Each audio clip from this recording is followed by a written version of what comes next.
একসময় দেশের জাতীয় অনুষ্ঠান বা মেলার অবিচ্ছেদ্য অংশ ছিল ঘোড়দৌড়। সময়ের সঙ্গে সঙ্গে তা হারিয়ে গেলেও এখনো গ্রামীণ জনপদে এই ঐতিহ্যকে ধরে রেখেছে কাশিয়ানীর বাঘিয়া ও নোয়াপাড়া গ্রামের মানুষ।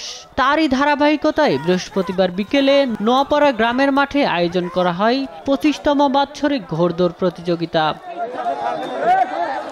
এবারের আয়োজনে অংশ নেয় গোপালগঞ্জ, যশোর, খুলনা, নড়াইল, মাদারীপুর ও ফরিদপুরের 20টি ঘোড়া।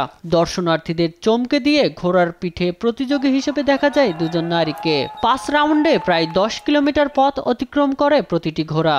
দুপুরের পর থেকে প্রতিযোগিতা উপভোগ করতে মাঠে ভিড় করতে থাকেন হাজারো দর্শক। আনন্দে মেতে ওঠেন সবাই।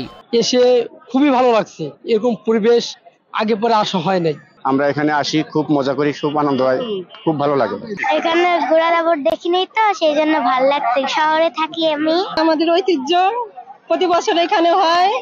ঈদের ছুটিতে আমরা এখানে আসছি, বাড়িতে আসছি, বাড়ি থেকে এখানে আসছি। আমি এখানে ঘোড়া দাবড় দেখতে এসেছি। এখানে অনেক কিছু উঠেছে, দোকানপাট অনেক কিছু উঠেছে। আমরা যতদিন বেঁচে থাকবো ইনশাআল্লাহ প্রাচীন ঐতিহ্য এটা আমরা ধরে রাখবো। শুধু ঘোড়দৌড় নয়, এই উপলক্ষে মাঠের এক পাশে বসে মেলা, পিঠা, খেলনা, পটুয়াদের গান, সব মিলিয়ে ঈদের আমেজ তৈরি হয় গ্রামীণ এ উৎসবে। আমাকে এই ঘোড়দৌড় আজ 25 বছর ধরে চলতেছে। অনেক লোক হয়, দর্শক আনন্দ পায়, আমরা আনন্দ পাই। আমি বহুদিন আগে ঘোড়া দাবড়াইতাম, সেই ঘোড়া দাবড়ের থেকে সেই আনন্দ ফুর্তির জন্যই এই ঘোড়া দৌড়টা দেই।